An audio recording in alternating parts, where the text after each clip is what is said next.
నమస్కారం. 10వ తరగతి పాసయ్యారా? కేంద్ర ప్రభుత్వ ఉద్యోగం కోసం ఎదురుచూస్తున్నారా? అయితే ఈ అవకాశం మీకోసమే. మంచి జీతంతో పాటు ఒక స్థిరమైన కెరీర్ ఇచ్చే ఒక అద్భుతమైన నోటిఫికేషన్ గురించి ఇప్పుడు వివరంగా తెలుసుకుందాం. సరే, ఈ నోటిఫికేషన్ గురించి మనం స్టెప్ బై స్టెప్ తెలుసుకోబోతున్నాం. ముందుగా ఇది ఎందుకంత గొప్ప అవకాశమో చూద్దాం. ఆ తర్వాత ఉద్యోగంలో ఏం చెయ్యాలి, ఏమేం బెనిఫిట్స్ ఉంటాయి, ఎవరు అప్లై చేయొచ్చు, సెలక్షన్ ప్రాసెస్ ఎలా ఉంటుంది, చివరగా ఎలా అప్లై చేయాలో ఇలా అన్ని వివరంగా మాట్లాడుకుందాం. సరే, ముందుగా మొదటి విభాగానికి వచ్చేద్దాం.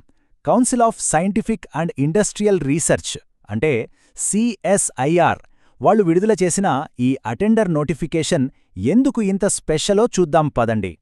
ఈ ఉద్యోగంలో అందరినీ ఆకట్టుకునే మొదటి విషయం జీతం. అన్ని అలవెన్సులు కలుపుకుని నెలకి చేతికి దాదాపు 36,306 రూపాయలు వస్తుంది. ఆలోచించండి, కేవలం 10వ తరగతి అర్హతతో ఇంత మంచి జీతం రావడమనేది నిజంగా గ్రేట్ కదా. ఇక అందరికీ వచ్చే మొదటి ప్రశ్న, దీనికి క్వాలిఫికేషన్ ఏంటి అని. చూడండి, దీనికి కావలసింది కేవలం జస్ట్ 10th క్లాస్ పాస్ అయితే చాలు. అందుకే ఇది చాలామందికి ఒక గోల్డెన్ ఆపర్చునిటీ అని చెప్పొచ్చు. ఇది మామూలు ఉద్యోగం కాదు, గ్రూప్ సి కేటగిరీ కింద వచ్చే పర్మనెంట్ సెంట్రల్ గవర్నమెంట్ జాబ్. అంటే ఒక్కసారి వస్తే లైఫ్ సెటిల్ అయినట్టే. పోస్టింగ్ కూడా సిఎస్ఐఆర్ కింద పనిచేసే సెంట్రల్ సైంటిఫిక్ ఇన్స్ట్రుమెంట్స్ ఆర్గనైజేషన్ సిఎస్ఐఓ లాంటి ఒక పెద్ద పేరున్న సంస్థలో ఉంటుంది. సరే, జీతం, క్వాలిఫికేషన్ బాగున్నాయి. మరి జాబ్లో చేరాక రోజూ ఏం పనులు చేయాలి? అలాగే జీతం కాకుండా ఇంకేమైనా బెనిఫిట్స్ ఉన్నాయా? ఆ వివరాలు ఇప్పుడు చూద్దాం. పని విషయానికొస్తే అటెండర్ విధులు చాలా సింపుల్గా ఉంటాయి. ఆఫీస్ తెరవడం, మూయడం, రికార్డులు చూసుకోవడం, ఫైల్స్ ఒకచోటు నుండి ఇంకోచోటికి తీసుకెళ్లడం, జిరాక్స్ తీయడం, మెయిల్ ఇవ్వడం, ఇలాంటి జనరల్ ఆఫీస్ పనులుంటాయి. పెద్దగా టెన్షన్ పడాల్సిన పనేముండదు. ఇక బెనిఫిట్స్ అయితే అదుర్స్. సెంట్రల్ గవర్నమెంట్ ఉద్యోగులకొచ్చే అన్ని అలవెన్సులు వస్తాయి. అంతేకాదు గవర్నమెంట్ క్వార్టర్స్లో ఉండే అవకాశం కూడా ఉంటుంది. అన్నిటికన్నా ముఖ్యంగా ఇది ఒక పర్మనెంట్ జాబ్, అంటే జాబ్ సెక్యూరిటీ గురించి ఆలోచించాల్సిన పనే లేదు. ఓకే, ఉద్యోగం బాగుంది, ప్రయోజనాలు బాగున్నాయి. మరి దీనికి అప్లై చేయడానికి ఎవరు అర్హులు? ఏజ్ లిమిట్ ఎంతుండాలి? ఖాళీలెన్నున్నాయి? ఆ విషయాల్లోకి వెళ్దాం.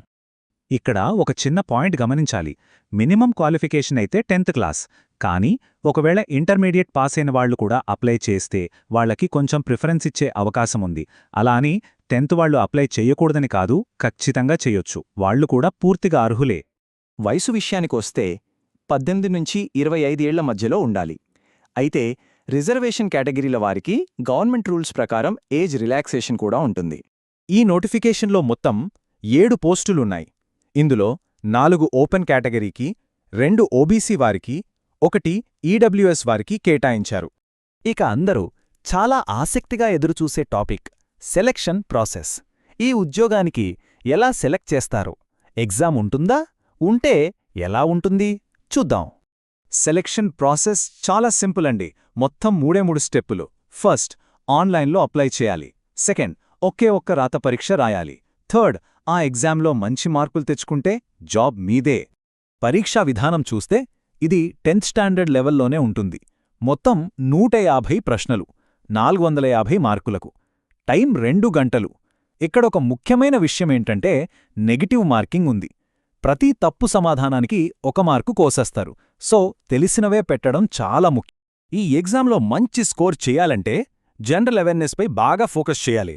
చూడండి, 50 ప్రశ్నలు అంటే 150 మార్కులు ఈ ఒక్క సెక్షన్ నుంచే వస్తున్నాయి. ఇది చాలా ఇంపార్టెంట్.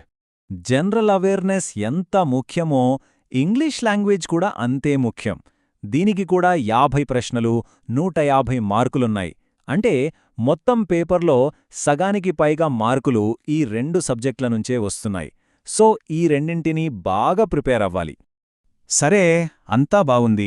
ఇక చివరిగా అప్లికేషన్ ఎలా పెట్టాలి, ఫీజెంత, చివరి తేదీ ఎప్పుడు, ఈ వివరాలు కూడా తెలుసుకుందాం. ఫీజు విషయానికొస్తే జనరల్, ఓబీసీ, ఈడబ్ల్యూఎస్ కేటగిరీకి చెందిన అబ్బాయిలు మాత్రమే 590 రూపాయలు కట్టాలి.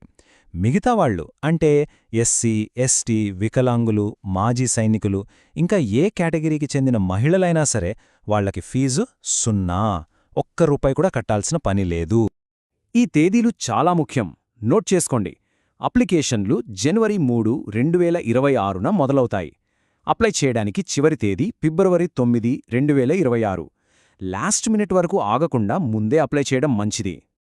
చూశారు కదా, కేవలం 10వ తరగతి పాస్ అయితే చాలు, మంచి జీతం, జాబ్ సెక్యూరిటీ, గవర్నమెంట్ క్వార్టర్స్, ఇలా ఎన్నో ప్రయోజనాలున్నాయి. ఒక మంచి స్థిరమైన కెరీర్ కోసం ఎదురుచూస్తుంటే బహుశా ఇది సరైన అవకాశమే కావచ్చు. ఒక్కసారి ఆలోచించండి.